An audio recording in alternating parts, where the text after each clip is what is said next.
field trips. We're going to be talking about bugs and insects today. So first things first, we got to talk about what is an insect? How do we know what it is? There's a few rules, okay? First, they've got to have 6 legs. So let's refer to our model. Does this have 6 legs? 1, 2, 3, double that. 6. Yes, it has 3 body parts. We have the head, the thorax, and the abdomen. These 3 body parts that are right here also.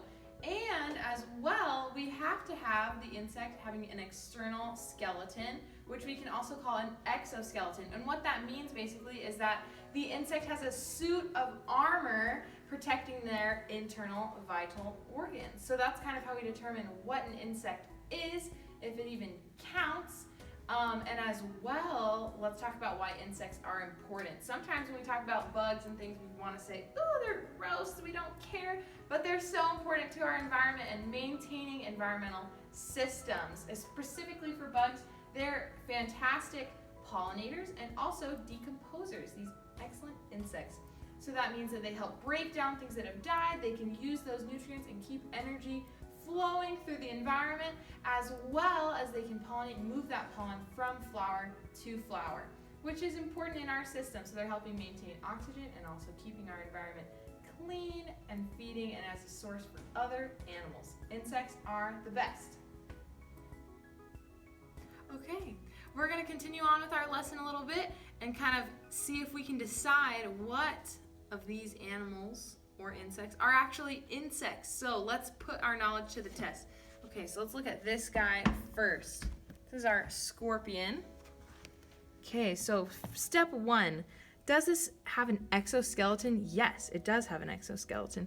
Does it have antenna? No. Does it have 6 legs? I'm counting 1, 2, 3, 4, double that, 8. No. So our scorpion is not an insect. It also doesn't have 3 body segments, so more strikes. Now, about this one. This one might be a little bit hard to see. This looks like sticks in a jar, but this is actually newts. So, do these newts have 6 legs? I'm seeing 1, 2, 3, 4. So, no. Does it have 3 body segments? No, I'm seeing no division in the body. It literally looks like a worm or a stick, just like one big piece. Do they have antenna? No. Do they have an exoskeleton? No, they do not. This one might be a little bit tricky. You might have not have thought of this before as having an exoskeleton, but it does. It's tricky, but when we saw in our magnifying lesson with Marin, these butterfly wings, this is actually a moth, but these wings are made of scales, so it's really cool. Do we have 3 body segments? We do. We do have 3 body segments. 1, 2, 3. Do we have 6 legs? Yes, but we can't see them. Normally when we have a butterfly standing on our finger, we can see those legs, but because this moth has been pressed down, this is our Atlas moth, it's been pressed down, you cannot see them. And lastly, do we have antenna? We do! So this Atlas moth is an insect, and it is also the biggest moth. Good job, you guys. All right, guys, we're here with the activity portion of today's lesson. So I have here with me Hector. This is Hector, the Madagascar hissing cockroach. So he is an insect, and we're gonna get to observe him up close. But really quick, I just want to talk about catching insects. Now we're gonna be wanting to observe insects with our eyes, maybe a little bit with our ears. And so we're gonna need to be observing them up close in a lot of situations. But some insects aren't gonna be as relaxed as Hector is. So Hector, he lives here at the Bean Museum. He's used to being handled, so he's pretty chill being held a lot. But most insects aren't used to that and probably will not be as accommodating as Hector here. So if you want to observe an insect, I suggest getting a clear Tupperware container or a clear jar or an enclosure like we have here for Hector. Some kind of container that has clear sides, clear bottom, things like that, so that you can observe the insect from all different angles. And then once you're done observing it and drawing your pictures and writing down all your questions, you can go ahead and release them back into the wild. Now let's take a closer look at Hector. Like I said, he's a Madagascar hissing cockroach. And so he is an insect, and we're gonna fact check that really quick. So we're gonna count his legs. He's got 1, 2, 3, and then 3 on that side. So he's got 6 legs. He does have little antennae. Those antennae help him to see the world. And then he's got this right here, the lighter brown part where these smaller lines are. This is his abdomen. This right here, this entire black part is his thorax. And then underneath, it's kind of hard to see from this angle, but underneath, this is where his head is. So it's a little bit underneath the thorax, but he does have all 3 body segments.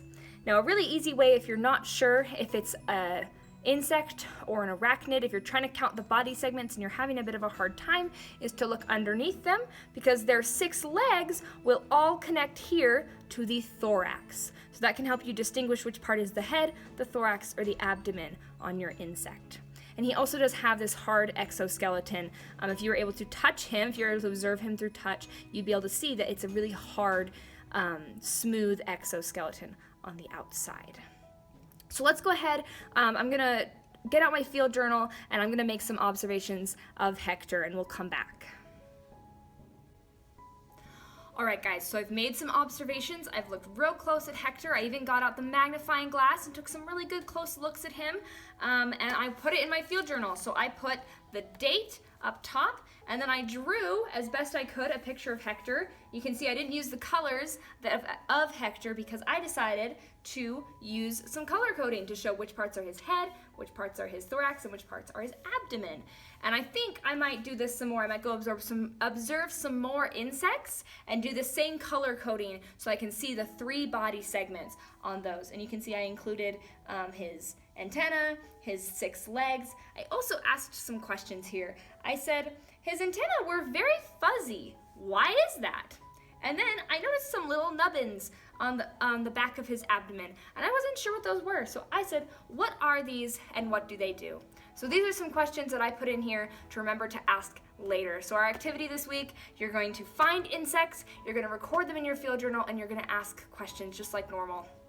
So just a reminder, guys, that we're going to be coming back next week with more stuff. Go ahead and share any of your field journal things that you find, pictures of insects, any other observations or questions that you want to share with us. Go right ahead. We want to see those. And until next week, have a great weekend and good luck in the field, guys.